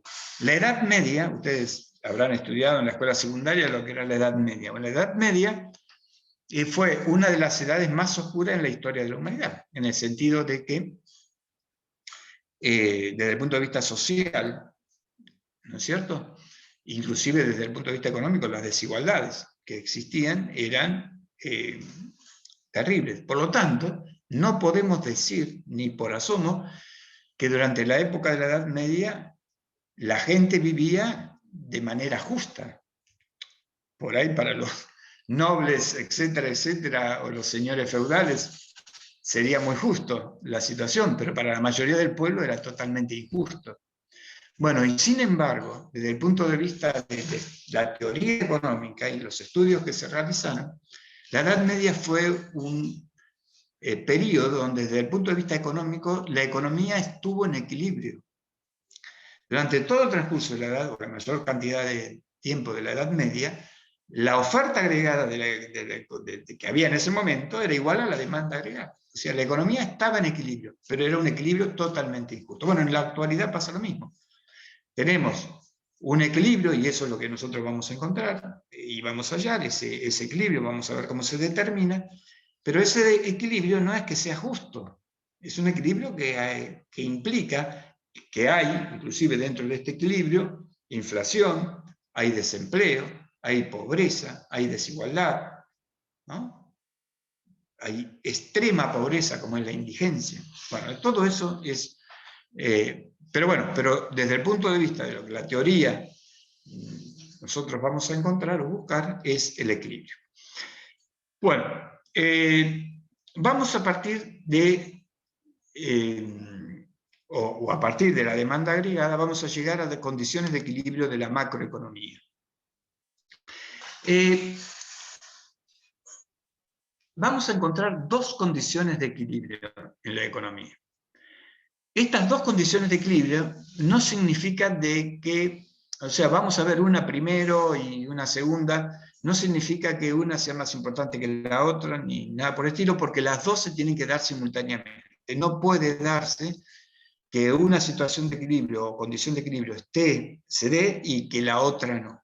Se tienen que ir dando de manera, o se tienen que dar de manera simultánea. No hay manera, no hay forma, teóricamente, en teoría, de que no se den de manera simultánea. Solamente que nosotros vamos a dar, o vamos a ver primero una condición de equilibrio y después la otra, pero por un problema de la claridad expositiva, ¿no?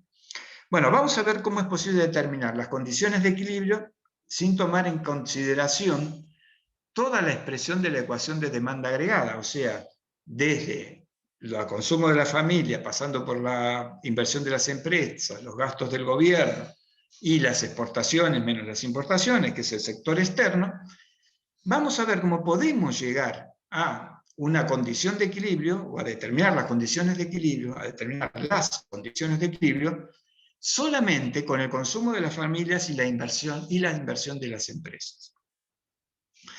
Por supuesto que luego vamos a ir avanzando, incorporando al sector gobierno en la economía, en esta situación, en estas condiciones de equilibrio, en el estudio del equilibrio, y también vamos a incorporar luego el sector externo.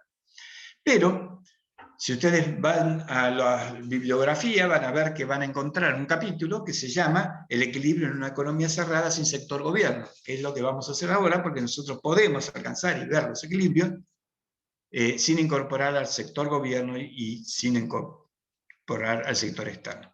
Economía cerrada significa que no tiene relaciones con el exterior. Quitamos al sector externo. Y sin sector gobierno ya sabemos, sin considerar la actividad del gobierno dentro de la actividad económica. Por lo tanto, vamos a reducir la ecuación de demanda agregada que teníamos a la larga a esta expresión, que la demanda agregada es igual al consumo más la inversión. Por lo tanto, vamos a tener en consideración solamente A, el consumo de las familias, más la inversión de las empresas. A continuación vamos a analizar cada componente de la ecuación teniendo en cuenta que cada variable es en realidad una función. Y acá lo que va a ocurrir es que yo preferiría interrumpir y terminar en la próxima clase todo esto, porque si empiezo ahora, después va a quedar por la mitad el análisis del consumo. Y no... bueno, a ver, vamos a dar un poquitito más. Son menos 10, a ver. Vamos a ver esta parte solamente. Bueno, vamos a tener presente algo que ya sabemos. El ingreso de la familia, vamos a ver el consumo primero, ¿eh? Vamos a ver las variables de consumo y de inversión. La primera que vamos a ver es el consumo. Lo primero que tenemos que tener en cuenta, algo que ya sabemos, que el ingreso tiene dos destinos posibles, el ingreso de la familia, o se consume o se ahorra. Por lo tanto, el ingreso es igual al consumo más al ahorro. Esto ya lo habíamos establecido, por supuesto, en el análisis institucional de las cuentas nacionales. Ahora veamos qué es el consumo y qué es el ahorro. El consumo, sabemos perfectamente, porque ya lo vimos en el análisis institucional, que es lo que las familias gastan para satisfacer sus necesidades principales, ¿no? Y normalmente, y se realiza en una primera compra. Y por eso habíamos dicho que lo que las familias consumen son bienes de consumo final. Y que el consumo, por lo tanto, si nosotros vamos a comprar algo o gastamos algo para vivir, va a depender de nuestro ingreso. Y por lo tanto, cuando aumenta el ingreso, necesariamente va a tener que aumentar, o puede aumentar nuestro consumo. Por lo tanto, si nosotros escribimos la función consumo algebraicamente, escribiríamos que el consumo es función del ingreso. Sin embargo, la gran pregunta es, ¿el consumo aumenta en la misma proporción que aumenta el ingreso? O sea, si a mí me aumenta el ingreso en un peso, ¿consumo en un peso después? ¿O consumo ese peso? Perdón, ¿gasto ese peso que me aumentaron? Bueno, No, se lo Keynes puede ahorrar, determinó... ¿Cómo? Sí. que se lo puede ahorrar, no es necesario gastarlo. Bueno, esa es una de las cuestiones. Podría ir al ahorro o podría ir, habíamos dicho que lo podíamos gastar o podría ir al ahorro. ¿De acuerdo? ¿El Ahora consumo supongamos... tardío o retardado, cómo es? ¿Ese es? Sí, pero esperen un segundito, no se apuren. Porque lo primero que tenemos que ver es que cuando nosotros nos aumenta el consumo, vamos a pensar que el consumo ahora no lo destinamos al ahorro, lo destinamos, en principio vamos a ver que sí, que se destina al ahorro, pero pensemos solamente en el consumo ahora. Entonces pensemos que cuando nosotros nos aumentan en un peso el ingreso, vamos a tener una determinada proporción o porcentaje, si ustedes quieren, que históricamente la población tiene de gasto de consumo. O sea, que no todo el aumento de ingreso que tenemos se destina a consumirse, sino que una parte, ¿a dónde se destina? Como ustedes bien dijeron recién, se destinará al ahorro. Pero veamos la parte que se destina al ingreso, al consumo. A la parte del consumo, del ingreso, que se destina al consumo, Keynes la llamó propensión marginal a consumir. Y ya vamos a volver sobre eso. Quedémonos ahora con esto, de que el consumo depende del ingreso, pero no todo aumento de ingresos se destina al consumo, sino que una parte solamente se destina a ese consumo, porque la otra parte de aumento del ingreso se destinará, como vamos a ver, al ahorro. ¿De acuerdo? ¿Y el ahorro? ¿Qué es el ahorro? El ahorro es la parte de la renta que no se consume. En última instancia, lo que estamos tratando de decir es que el ahorro es consumo presente que se sacrifica para tener un consumo posterior o futuro más y mejor. ¿Está claro lo que estoy diciendo? Por lo tanto, el ahorro, por lo tanto, en el mismo momento en que una persona está decidiendo qué es lo que va a consumir, simultáneamente está decidiendo lo que desea ahorrar. ¿Por qué? Porque existe una propensión marginal a consumir, que vamos a ver que va a ser la inversa y va a aparecer una propensión marginal a ahorrar, en la cual nos dice que habrá una porción que se destina al consumo por aumentos de ingresos, una proporción se destina al consumo y otra proporción se destina al ahorro. El ahorro, como decimos entonces, es consumo diferido. Y por lo tanto es también función del ingreso. O sea, dependen directamente del ingreso. Aumentará nuestro ahorro cuando aumenta nuestro ingreso. De la misma manera, aumentará nuestro consumo cuando aumenta el ingreso. De la misma manera, cuando aumenta el ingreso, no todo el ingreso va a parar al consumo, porque una parte va a parar al ahorro. Y de la misma manera, no toda la parte del ahorro que depende del ingreso, o sea, cuando aumenta el ingreso, aumenta el ahorro, irá a parar al ahorro, porque obviamente que la mayor cantidad, ya vamos a ver, va a depender o va a ir a parar al consumo. Pero la parte que va a parar al consumo se denomina propensión marginal a consumir. Y la parte que va a parar al ahorro se denomina propensión marginal a ahorrar. Estas dos, pero fundamentalmente la propensión marginal a consumir, van a ver ustedes que tiene un papel fundamental en todo el análisis que vamos a realizar a partir de ahora. Y acá voy a detenerme porque ¿hay alguna pregunta con respecto a esto que expliqué recién?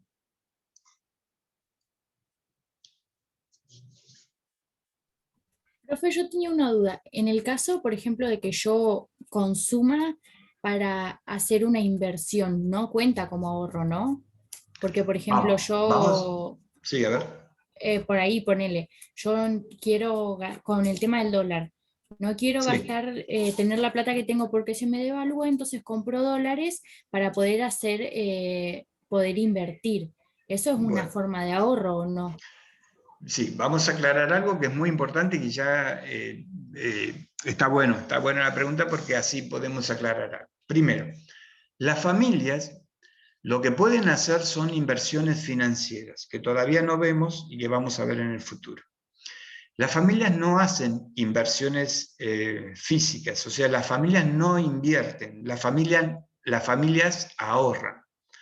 Vos recordarás, cuando una familia compra dólares, no está invirtiendo. Le podemos decir que es una inversión financiera, lo que ustedes quieran, pero el equivalente a inversión financiera para la familia es ahorro. Cuando la familia está haciendo, en principio, una compra de dólares, por ejemplo, porque quiere mantener el valor del dinero, por esto que vos mencionabas, de la inflación, etcétera, etcétera, lo que está haciendo en realidad es ahorrando, nada más que lo está ahorrando en una moneda diferente a la que tenemos, porque la que tenemos se devalúa. Entonces, ahorra en otra manera. Sí. Igual, profe, ese ahorro que hace la familia, generalmente, o en esta época por lo menos, el que compra dólares, por el caso puntual, no las mete al banco, entonces no figura como una inversión, ¿o sí? No, pero por eso, Al no estar bancarizado, digo. Claro, el tema es... Porque si después se usa para invertir, como vimos antes, el círculo ese, si uno lo tiene guardado en la casa, no está en el círculo. No, muy bien, y precisamente después cuando veamos en teoría monetaria qué pasa cuando vos tenés guardada en la casa la plata. ¿Qué ocurre? Y ocurre, por supuesto. Pero vamos a aclarar bien esto. Las familias, por empezar, los únicos que invierten son las empresas, inversiones físicas. Otra cosa es la inversión financiera, pero todavía no nos metamos con la inversión financiera. Yo ahora voy a hacer una pequeña aclaracióncita sobre la inversión financiera, pero no vamos a profundizar, porque ustedes ya después van a conocer mucho sobre inversión financiera. Las empresas invierten las familias ahorran.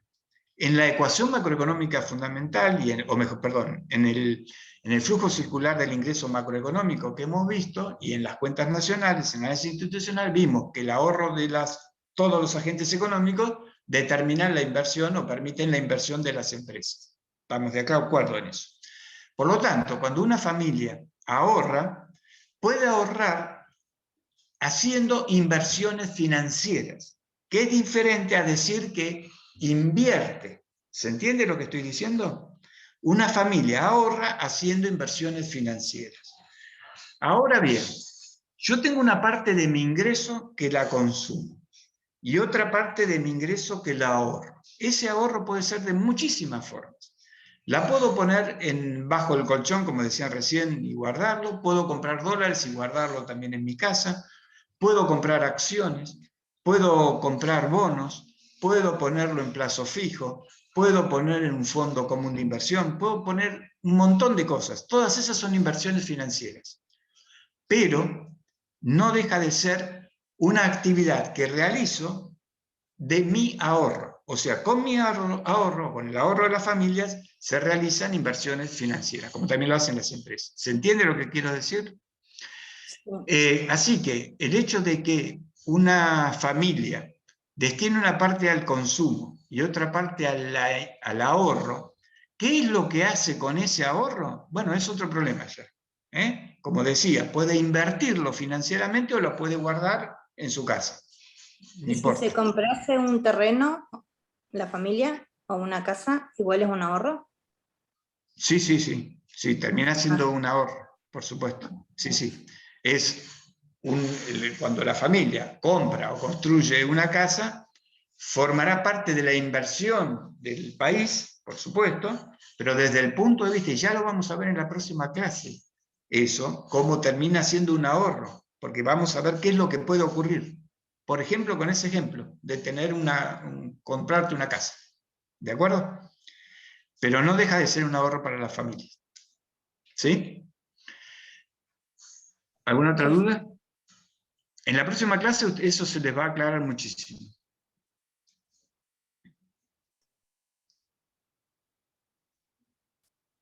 ¿Alguna duda?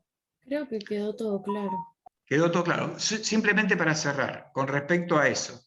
Cuando una familia compra una casa, ¿no es cierto? O construye, que es lo mismo, es porque está teniendo o ha tenido ingresos que de alguna manera una parte los sacrificó en el consumo. O sea, no los consumió totalmente. Y por lo tanto, de alguna manera lo estuvo ahorrando para ahora comprar esa vivienda, o esa casa, o esa propiedad, o lo que sea, y por lo tanto era un ahorro. ¿Se dan cuenta por dónde va el asunto? Es como que se toma que el ingreso de la familia no le alcanza para otra cosa que para consumirlo y no para invertirlo. No, no, no. El ingreso de la familia tiene dos destinos. Lo consume o lo ahorra. El ahorro es básico. Si no lo consume, en total que no lo hace, bueno, ya vamos a ver esto. Porque no es que no... Hay familias que lamentablemente tienen que consumir y que no pueden ahorrar, porque tienen que consumir todo. Porque si la canasta básica, por ejemplo, para dar un ejemplo, o sea, lo que necesitamos para vivir de una familia tipo es de 55.000 pesos y la familia gana 50.000, se darán cuenta de que no puede ahorrar esa familia. ¿Se entiende lo que estoy diciendo? Entonces vamos a ver después qué significa eso. ¿Qué significa con respecto a la propensión marginal a consumir y la propensión marginal a ahorrar? Pero sobre todo la propensión marginal a consumir. Pero lo que tiene que quedarles muy en claro es que el ingreso de la familia tiene dos destinos solamente. O se consume o se ahorra. Si se consume todo, quiere decir que no hay ahorro. Si se ahorra todo, no hay consumo. Pero eso es más raro, ¿no es cierto? Porque siempre tenemos que consumir, aunque sea para vivir. O sea, la comida la tenemos que comprar. Así que siempre va a haber una porción que va al consumo.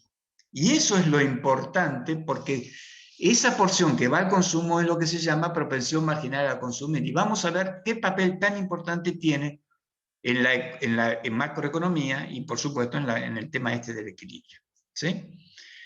Bueno, chicos, ya estamos a las 20, así que cerramos así, acá. Muchísimas gracias por todo. Junten preguntas, dudas, está muy bueno que lo hagan y las resolvemos en la próxima clase también. ¿De acuerdo? Bueno, buenas noches y nos vemos el próximo jueves.